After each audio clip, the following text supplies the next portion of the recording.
আজকে আমি তোমাদেরকে বলবো একজন ভাগ্যবান আপুর কথা। তিনি লিখেছিলেন যে আমার স্বামী আমার কাছে সবচেয়ে বিশ্বাসের স্থান, যার বুক আমার জন্য জান্নাতের চাইতে কম নয়, তার এক কথায় আমি আমার দুনিয়াটাকে ছাড়তে পারি। একমাত্র মহান রাব্বুল আলামিন ছাড়া যদি কাউকে সেজদা করা জায়েজ হতো তাহলে কিন্তু আমি আমার স্বামীকেই সেজদাটা করতাম। আমি হয়তো কখনো জান্নাত দেখিনি, তবে কিন্তু আমি আমার স্বামীর ভালোবাসায় জান্নাতের মতো সুখটা খুঁজে পেয়েছি। তো আমার আপুরা, তোমরা এবার আমাকে জানাও তো যে আপুর লেখা কথাগুলো তোমাদের কাছে কেমন লেগেছে।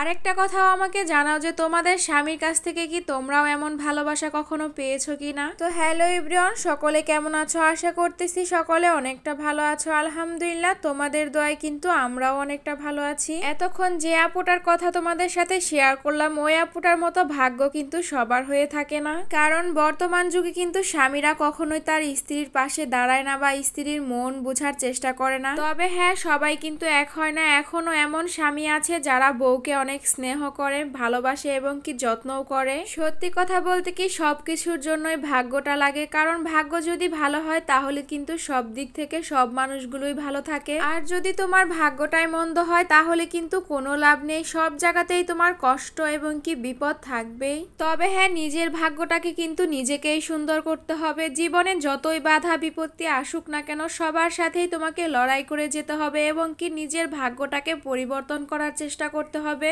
এখন অনেকেই বলতে পারেন যে আল্লাহর লেখা ভাগ্যটা কি কখনো চেঞ্জ করা যায় বা বদলানো যায়? আসলে কি আল্লাহর লেখা ভাগ্যটাও বদলানো যায়? আমাদের মহান রাব্বুল আলামিন তো বলেই দিয়েছেন, বান্দা হুশ করো তুমি, তোমাকে খয়ার আমিই করব। আর সেই জন্য আপনাকে সব সময়ই সচেতন থাকতে হবে, সব দিকেই চোখ কান খোলা রাখতে হবে। আর একটা কথা তো সব সময় মাথায় রাখতে হবে যে আল্লাহ যা করেন সেটা ভালোর জন্যই করেন। আল্লাহর উপর ভরসা রেখে সামনের দিকে সব সময় এগিয়ে যাবেন। যদি আপনার জীবনে বিপদ আসেও দেখবেন ইনশাআল্লাহ সব বিপদ আল্লাহ আপনাকে কাটিয়ে দিবে। তো অনেক কথাই তো বলে ফেলাম, যদি আমার কথায় কোনো ভুল ত্রুটি থেকে থাকে তাহলে অবশ্যই ক্ষমার দৃষ্টিতে দেখবেন। আপনাদের সাথে কথা বলতে বলতে কিন্তু আজকের রান্না বান্নাটাই শেয়ার করা হলো না। এই যে দেখেন, এটা কিন্তু কচু দিয়ে চিংড়ি দিয়ে রান্না করেছি। দেখতে কেমন হয়েছে অবশ্যই কিন্তু কমেন্ট বক্সে কমেন্ট করে জানাবেন। কচু আর চিংড়ির সাথে কিন্তু আজকে আমি আরেকটি রান্না করেছি, আর সেটা হলো ছিম, আলু এবং কি মলার শুটকি দিয়ে তরকারি। মাশাআল্লাহ, মলার শুটকির তরকারিটা দেখতে কিন্তু অনেকটা লোভনীয় লাগছে।